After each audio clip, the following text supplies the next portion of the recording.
আমি কোনো বিচার না পাই আজকের পরে আমি এখানে আমৃত্যু অনশন করব। যদি তারপরেও বিচার না পাই তাহলে আমার লাশের উপর দিয়ে যেন আমার স্বামীর মুক্তি হয়, আপনারা সেই ব্যবস্থা করে দিবেন।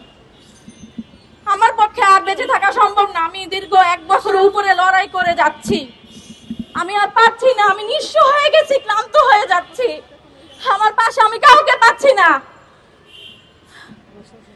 আমি এতিম, আমার বাবাও মারা গেছে 2024 সালে। আমার স্বামী ছাড়া আমার আর কেউ নাই, আমার সন্তানেরও কেউ নেই। আপনারা কি চান আমার সন্তান আমার মতো এতিম হোক? নিশ্চয়ই চান না।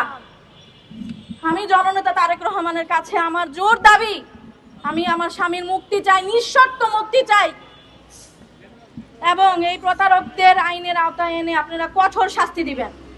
আপনারা সেই ব্যবস্থা আমাকে করে দেন। আপনাদের কাছে সেটা আমার আকুল আবেদন, আপনাদের মাধ্যমে যেন আমি তারেক রহমানের কাছে পৌঁছাতে পারি।